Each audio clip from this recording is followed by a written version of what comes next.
Assalamualaikum warahmatullahi wabarakatuh. Halo semuanya, saya Andi Setiawan BID. Di akhir pekan ini kita membahas tentang sejarah Jogja untuk menambah wawasan kita bersama. Sekarang kita telah memasuki akhir bulan Juni. Di bulan Juni tahun 800-an telah terjadi peristiwa besar tentang pengkhianatan dan pertempuran di Kerajaan Mataram. Mari kita pahami bersama. Peristiwa Geger Sepoi atau Geger Sepei merupakan penyerbuan pasukan Inggris terhadap Keraton Yogyakarta Hadiningrat pada tanggal 19 sampai 20 Juni 1812.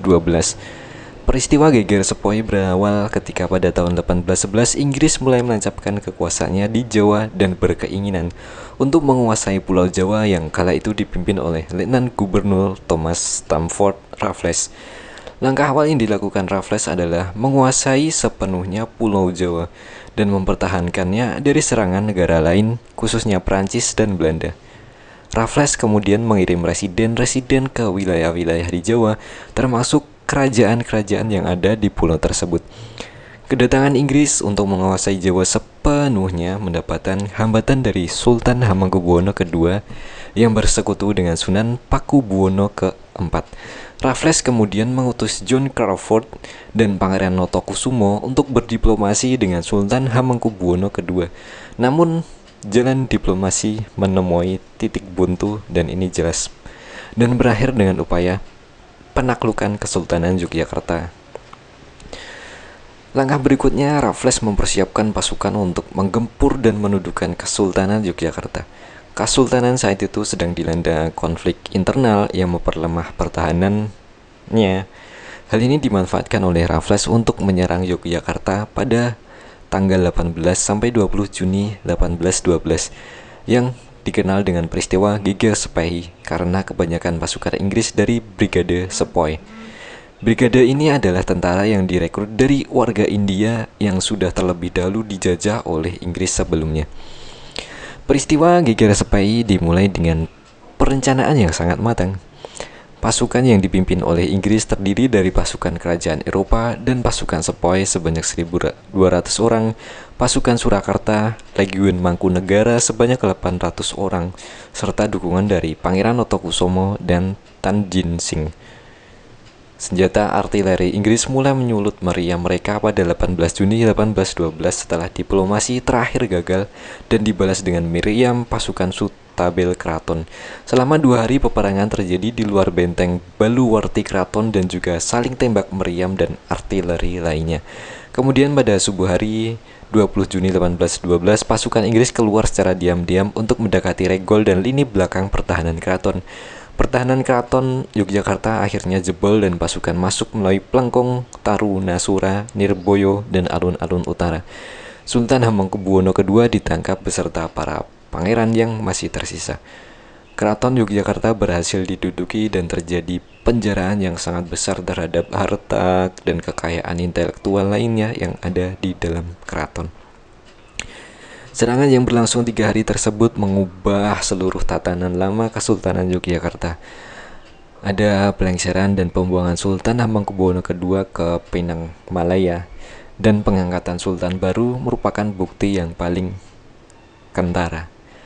Suksesi jumenengan yang biasanya dilakukan sesuai adat istiadat keraton berubah menjadi sesuai keinginan dari Inggris pada waktu itu, dengan pelantikan yang dilakukan di loji residen dan menyejajarkan pemimpin kolonial Inggris Raffles dengan sang sultan baru.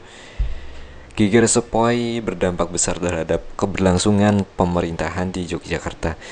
Inggris melakukan berbagai kebijakan yang menguntungkannya dan merugikan keraton.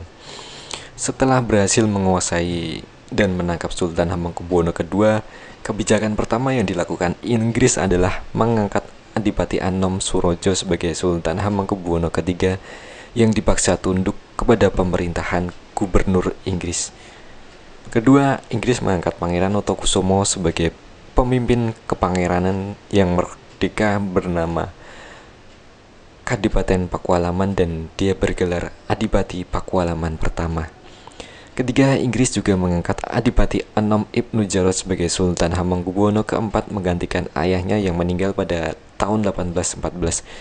Peristiwa Geger Sepai juga telah menguras seluruh kekayaan materi dan imaterial, juga kekayaan keilmuan keraton, manuskrip, dan lain-lain. Seluruh naskah sejarah yang ada di keraton habis diboyong oleh Raffles dan kebanyakan dibawa ke Inggris dan sekarang disimpan di British Library. Padahal di dalam naskah tersebut ada banyak kisah sejarah perjuangan masyarakat Jawa Kesultanan Mataram yang kental dengan banyak filosofinya. Melalui kontak politik antara Hamengkubuwono III dengan Residen John Crawford, Inggris menerima konsesi wilayah Kedu, Jipang, Japan, Grobogan, dan Pacitan. Akibatnya bupati-bupati di wilayah tersebut dipulangkan ke Yogyakarta dan diganti dengan bupati baru yang setia kepada Inggris. Setelah menguasai wilayah Kesultanan Yogyakarta, Inggris menerapkan pajak sewa atas tanah yang digarap oleh penduduk, serta menghapus penyerahan lain dan kerja wajib. Di beberapa tempat, Inggris memberi kekuasaan kepada orang Cina untuk mengelola pajak yang justru terjadi penyelewengan dan akhirnya menyengsarakan rakyat. Dualisme hukum antara Islam dan kolonial berlaku pada waktu itu dan masih dipelihara oleh Inggris. Ilmu pengetahuan juga berkembang pada masa kolonial Inggris di Yogyakarta, seperti banyaknya kunjungan bangunan-bangunan cagar budaya dan pemeliharaan naskah-naskah kasusastraan Jawa yang dirampas oleh Inggris pasca Geger Sepai.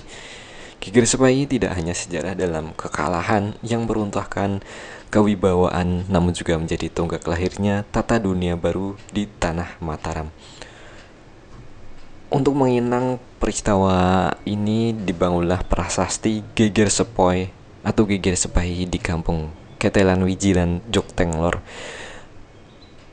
Yogyakarta untuk mengenang perjuangan rakyat Jawa Mataram tempo dulu dalam melawan penjajahan bangsa barat dan pengkhianatan yang ada.